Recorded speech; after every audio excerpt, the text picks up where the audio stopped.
Hey everyone, it's Brenda with Stampin' Up! Today let's talk about embossing folders. I had a request to have some help with 3D embossing folders and how to get them to fit through the machine correctly and get the right sandwich. So I thought I would talk about embossing folders. So the first thing I wanted to show you is the difference between a few different embossing folders. So we have a regular embossing folder, and that is, let me get this so you can kind of see, hopefully, better the design here. This is one of the new ones in the annual catalog called Countryside Blossoms.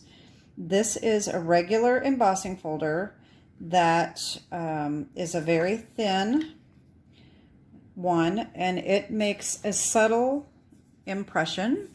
Okay, these were the original type of embossing folders. Then they came out with the 3D embossing folders. Okay, this is the cane weave, which is also available in the annual catalog. These are much thicker and they leave a very deep impression. Okay, so here is the difference. This one is very lightly raised and this one is very thick. So you can kind of see the difference. All right, and then there's another embossing folder, which is also a 3D, but this is a hybrid embossing folder. This one coordinates with dies. And so let me just show you this if you don't know. This is a retired set that came with this Love and Happiness stamp set, and what you do is the die actually fits inside this embossing folder, and it just sticks, it kind of snaps in there at some point, but you put your paper in there and it will cut and emboss at the same time. Okay, so that's what that is all about. That's what the hybrid is for. It coordinates with dies. Okay, so I just wanted to throw that in there. I think there is a hybrid embossing folder in the catalog right now, but I'm not sure what it is. So let me just show you the catalog real quick. I meant to mark the page and I didn't. So here we go. So if you have the Stampin' Up! Machine, I do not have this machine. I started off with the Big Shot about 10 years ago, and I wore mine out. And before it wore out, I ended up buying a Big Kick that was clearanced at Hobby Lobby for like 30 bucks. And I knew my Big Shot was going to wear out soon, so I went ahead and bought it. And so when my Big Shot died, I switched over to the Big Kick, which is basically the same thing. The Stampin' Cut and Emboss machine is pretty much the same thing, except for it folds up like a Cuttlebug. If you have a Cuttlebug, I cannot necessarily help you with how to get these to fit because I have no idea how the Cuttlebug works with their sandwiches. But if you have the new machine from Stampin' Up!, it comes with all the plates that you need. You can order extra ones, but what you need for the 3D embossing folders is your base plate and the specialty plate number 4, and that should work with your 3D embossing folders. Okay, if you have a Big Kick or a Big Shot, this is a video for you because that's what I'm going to be using. Let me bring in my Big Kick and show you what I have. All right, I had to raise up my phone on a box to get this to fit in here, so I don't have a lot of space. I'm still, I know I say this all the time, I'm still working on trying to get a camera set up with an arm and all that, but for the time being, this works fine. So this is just like a Big Shot. It's got the crank on the side. It just doesn't fold up. It's just like a Big Shot. Pretty much the same thing. I usually use a magnetic plate that I bought a long time ago. I use this a lot with my cutting plate and my top plate. I bought this purple one as a visual to keep just as my top plate. I never cut on this. Well, I did by accident once, but I like to keep my top plate uncut and only cut on the bottom plate. That helps keep your die cuts clean. If you cut on both the top and bottom, eventually all these cut lines are going to start coming and appearing on your paper. So that's why you always want to have a cut plate and a top plate.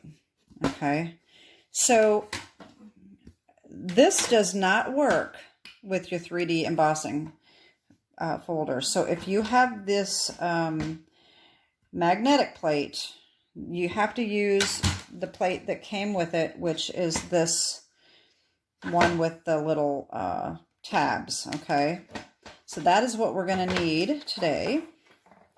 So what we're going to do is, you know what, I'm going to show you one more thing before we do this. These embossing folders, if you have a directional pattern like this, or this is a really good visual here. This woodlands folder is trees. Now you can see these trees are upside down. Let me just put this plate here. The trees are upside down. This is actually the way it goes in. This is the top. So even though they have all the wording at the bottom, this is actually your top. You want to flip it over this way. If I put this in, it doesn't matter if I put it in, but I mean, when I have my paper this way, the flowers are going to be upside down. Just like this one, the trees would be upside down. So this was actually the top. This was the first one that I realized that I had that was directional, that I go, wait a minute, the top.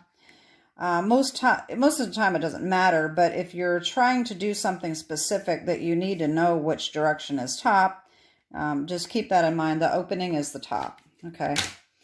So anyway, what we're going to do is your 3D plate, you are going to just use this plate with number 2 on it.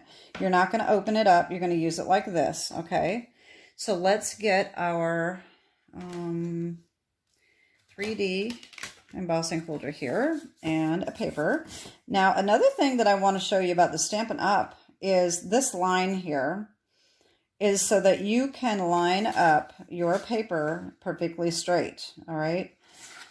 The other thing I noticed on this particular one is that it is completely even all the way across. So when you put your paper in, if it's not as big as the folder, you may want to pay attention to where these lines are going to end up on your paper if you want it to look the same. If you don't care, it doesn't matter.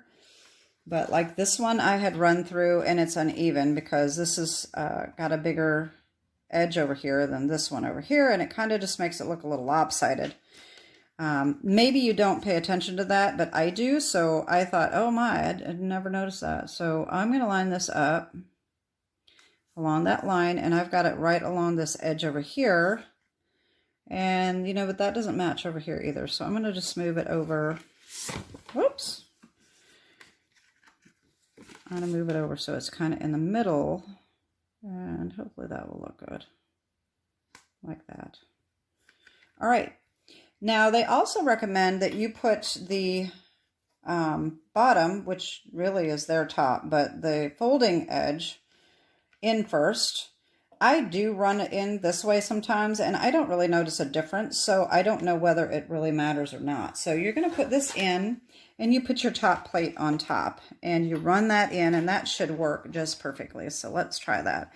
That gives me a little bit of resistance, but not a lot, and that's perfect. That is what we need.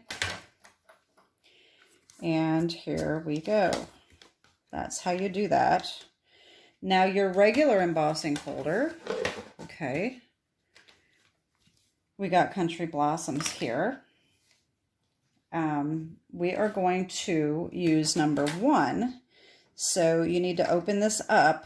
If yours came separately, you just put number 1 or number 2 on, but mine is connected. So we need plate number 1 here, and we are going to need the full sandwich. So we need our cutting plate and top plate. And let me get paper here. I'll line this up and put that in. And we will run that right through.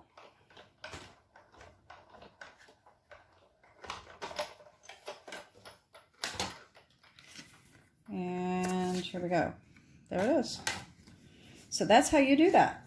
I did have another embossing folder I was going to show you. Shoot, I forgot. I didn't get that out. Sizzix has their own 3D embossing folders, and they are really, really thick. And I had a hard time getting those to go through. If you have those, try number 1 with just a top plate, and that should work if you have those. And I'm sorry I don't have that to show you. I totally forgot I was going to do that. Anyway, that is my instructional video for today, and I hope that helps. And I have my Hostess code here if you need it.